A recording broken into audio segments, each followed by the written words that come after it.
So I don't know about you, but when someone's presenting to me, I want to know who they are and why they think they're there to talk to me. I'm Siobhan Goffey. I was previously a teacher for 18 years. I did 5 years where I trained teachers, and then I retrained as a coach in 2020. And I was really clear that I wanted to do that in educational settings. So currently, I do leadership coaching with a number of schools, with school leaders and with their teams. And then I also do 2 days a week at Fairfield, which is youth coaching. Um, and what that involves is one-to-one work where a student comes, we discuss things that they're finding challenging or maybe goals that they have. And then we look at ways in which they can change things so that things will be how they want. And from these sessions, the things that often come up are feeling stressed, and particularly for years 10 and 11, feeling stressed around exams, coursework, GCSEs, etc. So what we're going to look at today is how completing the stress cycle can be helpful. And I'm really aware that your child's exam stress is also your exam stress. So what we talk about in terms of what will work for your children might also be useful in general. Just out of interest, the feedback from teachers is also that this is one of the most useful things that they get from coaching.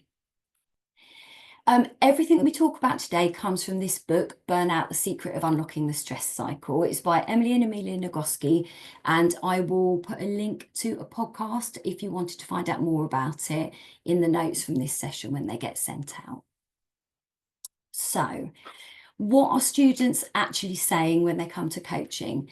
In years 10 and 11, the things that really come across are how much procrastination they are feeling when it comes to revision, when it comes to completing coursework deadlines, and when it comes to even getting started in class.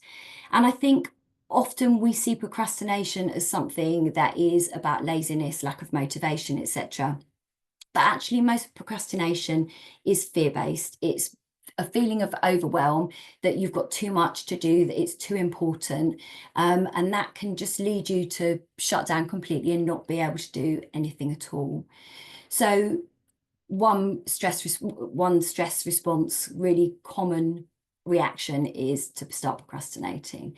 I also see students that are working really, really hard, but they're not necessarily working effectively. So this might be your child. They may be spending a lot of time in their room, but nothing's going in. They're feeling really frustrated because no matter how hard they work, they don't feel like they're getting on top of things. And often when they're sitting down and trying to work, their brain is in a whirl again because they're experiencing a lot of stress. So those are the key things that students are reporting struggling with. And today we're only going to look at two things in these 30 minutes. The first one is understanding how the stress cycle works. So what do I mean when I talk about it? What's actually happening? And then the second thing is, what simple things can you and your child do together or separately to complete that stress cycle so that it's easier to manage stress? And there are a few key terms that will be useful to know as we talk through this. So when I talk about a stress response, what I'm talking about is an evolutionary adaptive response that is there to basically keep us alive when we perceive that there is a threat. And if you're talking about early humans, those are threats to life. So it's the things that might literally end our lives, that our body has evolved to protect us against. And a stress response involves both neurological and physiological changes happening instantaneously without you doing them on purpose. So that's what we mean when we talk about a stress response. And those triggers to stress responses, so those triggers for stress responses are stressors. And stressors can be anything that you can see, hear, smell, or touch, feel, that will create a stress response in you. So that can include external factors. So for your child, it will be things like the fact that they've got to walk into an exam hall, the fact that their deadline is tomorrow for their coursework. And those are things that can't be changed. They're part of the system that they find themselves in. There are things that they may need to do to get to the next stage of their life. But stressors also include your own thoughts, and they are incredibly powerful. Just to illustrate it, I often ask students to imagine, I'm going to ask you to do the same now, that in front of you is a plate of lemons. They've all been cut in half, and you can see that lemon juice glistening on the surface of the lemon. And I'd like you to imagine picking it up and licking it. And probably everyone on this call and on the replay will be slightly salivating at this point, because their brain can't differentiate in any way between the thought of licking that lemon and actually doing it. So the thoughts that your child might be having about their work that are stressors might include things like, I'm going to fail my exams, what if I don't get on my course, what if my grades aren't good enough, etc. And those thoughts will be equally as powerful as a stressor as walking into an exam hall itself will be for them. So the stress cycle itself works like this, and we'll start with a kind of early human example, the reason that we evolved to do this. A stressor will appear, and in this case, we're going to look at that stressor as being a bear, something that is literally life-threatening. So your body will sense that danger, they'll sense that stressor, they'll either see the bear, maybe they'll hear it or smell it. And immediately, the amygdala part of your brain will send an alarm signal to start off a fight or flight response that's going to keep you alive, hopefully. The amygdala contacts another part of your brain that literally has just gone from my head, the hypothalamus. We'll contact the hypothalamus, and the hypothalamus will get your body to release immediately cortisol and adrenaline to start a chain of events that will lead you into fight and flight. So in your body, what will happen is your heart rate will rise, your breathing will become more shallow as your body channels oxygen into your muscles to make you strong and fast. You're going to find that your thinking will change, because long-term thinking is no good for you in this situation. You don't want to rationalize your way out of being attacked by the bear. You need to respond immediately. So all your thinking will become short-term. You're going to have a rush of blood sugar, which will give you a lot of energy. And then your body will also deprioritize things that aren't essential, like digestion and your immune system. You might also get that stomach drop feeling where your body literally wants to evacuate everything out of it, or a feeling of nausea, so that you are nice and empty and you can run nice and fast away from the bear. So your body has responded to help you survive, and what you will do now is you will engage in fight or flight. In the case of the bear, the most sensible thing to do is to run away from that bear. And we're going to assume here that you achieve safety, you escape the bear. Because you're human, you're going to do what humans do. We are social animals. You're going to go back to where you feel safe, both physically and psychologically, and that's with the people in your community.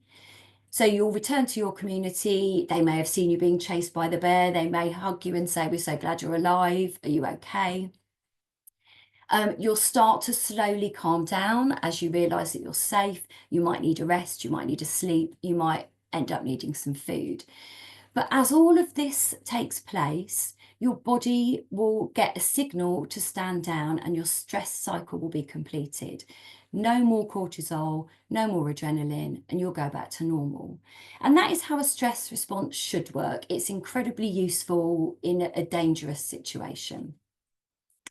The trouble is that for our modern day stressors, they tend to be things that aren't a threat to life, and they tend to be things that we can't outrun and we can't fight. So for your child, their stressor, if it's their GCSEs, that could be a stressor that lasts for 2 years. They might start worrying about that at the end of year 9 and continue to be in some form of a stress response or other for the rest of that time. on and off at least. In the adult world, it might be, the stressor might be a really difficult boss, or it might be a meeting that you have that you're really dreading. It's the same kind of thing. So we can't outrun them and we can't fight them. So we have all the bodily responses in part number 2 of a stress response, but with no fight or flight. And we can't achieve safety. Our stressor is still there, so we don't feel safe. And what that means is our body doesn't get the signal to stand down, and we end up unable to complete the stress cycle. Now, if you think about your child's responses to, say, revision, coursework deadlines, homework, etc., and you put it in the context of a stress response, it kind of explains some of the reactions that you might see. So the child who's procrastinating is unable to engage in the kind of thinking they need to do their revision or to complete their homework, because their brain is stuck in short-term thinking, and their critical thinking just isn't working. They're just going to feel like their brain is soup. It could be that those awful conversations you might be having with your child, where you're saying you need to do your homework, you need to do your revision, what about this deadline? And their response is immediately to move to anger. That's them moving into fight. They might feel terrible afterwards having done that, but in that moment, their body wanted them to engage in fight or flight. So what can you do to complete that cycle so that your body will stand down? And this is the good news, because everything on this list of 7 things is incredibly simple to do. It's just a question of finding the things that work for you. And there will be nothing new on here. What's interesting about this is how these actions fit in with the stress cycle, which helps your child to understand why it's so important to do these things. So the number one, 100% most effective way that you can complete the stress cycle and trick your body into thinking that you've engaged in fight or flight is any sort of exercise or body movement that raises your heart rate. Now, if your child is the kind of kid that likes basketball, they're a dancer, they like to go for a run or go to the gym, then obviously that should be encouraged, because as their heart rate is raised and then they finish and they recover, they've mimicked that running away from the bear, and their body will shut down their stress response. Similarly, if they're a boxer, a rugby player, then removing some of that feeling of the need to fight can be done in that way too. But we know that a lot of our kids today are not super involved in physical activity. You might have a child whose main hobby and their main social time is spent online, sitting with their little Madonna headphone, playing games with their friends.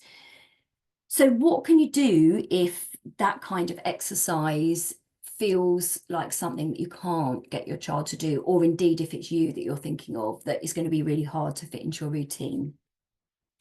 Anything that raises your heart rate is going to work. So a fast walk around the block is going to work. Running up and down the stairs is going to work. In fact, I get students to do that in coaching sessions to show them the difference it will make when they raise their heart rate. So we go from the ground floor up to my office on 5th floor. If they're really stuck, let's say, for instance, it's immediately before an exam and none of these things are available to them, then they can do something that mimics that. It's called clench and release. And I'm just going to ask you to have a go at it now, to see how it feels. So what I would ask your child to do is to clench everything. So they're going to start with their toes, feet, calves, knees, thighs, glutes, stomach, back, shoulders, chest, fists, and if they're feeling like really going for it, then their face. And you're going to hold your breath for 5 seconds with everything clenched, and then release. And what you should notice is that feeling of relaxation in your body, as if you've just escaped the bear, basically. So that can be just as a very quick bit of relief that can work. The second action that works is to concentrate on breath. And this is it from exactly the same bit of that diagram of the stress cycle that we looked at before. So when you're in a stress response, your breathing becomes more shallow. So your challenge is to trick your body into thinking you've got past that bit and you're into the bit where you're deeply breathing and relaxed again. So the main thing to do here is to breathe from the abdomen. So if you put your hands on your belly and you breathe, you should feel the rise and fall of your belly, and your hands will start to move slightly apart as you breathe. If you're breathing up here, if your shoulders are and your chest are moving, then the breath needs to go further down and into the abdomen, and that will trick your body into thinking that you've engaged in fight or flight. There are lots and lots of breathing activities online that your child may have already seen through social media, but two that I would recommend are square or box breathing. So it's equalizing your breathing by breathing in for 4, resting for 4, breathing out for 4, pausing for 4, and doing 4 or 5 rounds of that breathing until your breathing is slow and deep. And if a racing heart is the thing that you're really feeling as part of your stress response, then make the out breath longer. So breathing in for 4, pausing for 4, and breathing out for 8 through your mouth, a bit like you're blowing up a balloon. So those are from the fight or flight part of that diagram. The next two are from the next part of the diagram, the bit where you achieve social and psychological safety by returning to your community. So the first way is to connect. And what I mean by that is any connection that is positive with another human being, or indeed actually with a pet. So this also works connecting with your dog, your cat. That could look like saying cheers drive to the bus driver and him smiling at you, and you just feeling like the world's a slightly better place because you've had that connection. It could be exchanging a few messages or a call with that friend that you know always is able to calm you down, or that you can vent and then they're going to make you laugh at the end of it. Or it could be a real heart-to-heart with someone that you're close to. All of those forms of connection promote that feeling of safety that allows your stress response to be completed. Physical contact is for people only that you love and trust. And what this really is a particular type of hug, or a cuddle maybe, but it's full body contact lasting for 20 seconds or more, both of you with your weight over your center of gravity, so not one person collapsed into the other, but a strong hug. And what's happening here is just what happens when you put a baby on a mother's chest after it's been born. Heart rates are regulating, so the person who's calmer will allow the other person to regulate, and your stress cycle will be completed. So those, so far, they fit pretty well into that diagram of the stress cycle. The next one, creativity, is something that is less easy to explain, but it's really effective, particularly for some young people and for some adults. So we're not entirely sure why this works, but we think that the success of it lies in the fact that creativity allows you to experience emotions that are quite strong, but in a really safe way. So that would include, for instance, when you're feeling sad, listening to a sad song, letting your feelings out, and then feeling better afterwards. And people are often put off by this one because they say, I'm not creative. Obviously, being creative includes all the things you're already thinking of: drawing, making music, listening to music, any sort of craft, etc. But it also includes things like cooking. It includes things like making a room feel really nice, like organizing it in a way that is beautiful to you or that makes you feel really happy. It can include any of those kinds of things as well. So the other thing about creativity is it allows your brain to move into a flow state so that you lose that stressed short-termist thinking and your brain will kind of reset itself in that flow state. The final two are the two that either we don't feel like doing or we don't want to do when we're stressed, but both of them work really well. So the first is laughter. Sometimes the last thing you want to do when you're stressed, but laughter, generally speaking, not always, but generally speaking, is associated with safety and with being around other people. So you're looking for a real belly laugh. If it's done with someone else, so much the better, because you're hitting connect as well as laughing. So put on, you have an episode of your favorite old comedy, listen to a podcast, reminisce with some friends. Any of those things that just create a bit of laughter will short circuit that stress response and finish it. And then finally, crying. And we know this one can be really hard. Anyone who's socialized as a man is told that this is a bad thing. A lot of women feel the same as well. But there is a really clear physical reason why crying is good for you, and that is that cortisol is released in tears.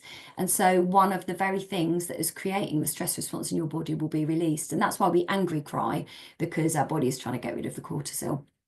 Cortisol is a mouthwash. So crying also can create oxytocin, which is also known as the love hormone. So it creates that feeling of kind of belonging. It's a real feel-good thing. And that will also help you to move out of your stress response. So those are the 7 actions that can be taken. And the important thing is for your child to choose things that work for them. They don't have to do them all, and they don't have to do them all in every occasion. So what I suggest to students is that, first of all, they get really clear on what their own personal signs of stress are. So do they notice they're stressed because their heart is racing? Does their mouth go dry? Do they suddenly find their muscles are tense? Do they feel irritable or angry? Any of those signs of stress will appear before you consciously know that you're stressed. So being able to tune into them is really, really helpful. And that takes a bit of practice, but it's really worth doing. If your child is neurodivergent, then it might be that this kind of interoception, like tuning into your body's feelings in your body, can be slightly difficult, can be slightly more difficult rather. And so that might need some really kind of focused attention to get there. But once you are familiar with your personal signs of stress, then you can start to take action. And the next thing is to call it what it is, to say to yourself, right, okay, that's a stress response. Because what we're often thinking is, that's me failing, that's me not being able to revise, for instance, that's me being a horrible person because I get, I've got angry. So recognizing it's a stress response, and if it's a stress response, it means you can do something about it. You've got agency there. You've got power over what happens next. Once you've called it what it is, you're going to decide what action you need to take depending on the situation that you find yourself in. Now, ideally, what you're going to do is try each of those different responses out and see what works for you in what different situations. Where are you going to need some immediate breathing to be done there in the moment? Where might just exercising regularly keep you on the level? And really, although all of these things can be done in the moment, what you're aiming for is to get into a pattern where you do these things regularly anyway, so that your state of stress is as low as it can be before you get into really stressful situations. Once you've decided on the action, take the action, obviously, and then take just a couple of seconds to notice how you feel once that action has been taken. And this bit's really important because it's the bit that will make you want to do it again, because you realise that it works. So those are all of the ways that you can complete the stress cycle. I'm just going to turn this off so that I can see the screen, and I'm going to stop sharing. we go, and I'm going to pause the recording.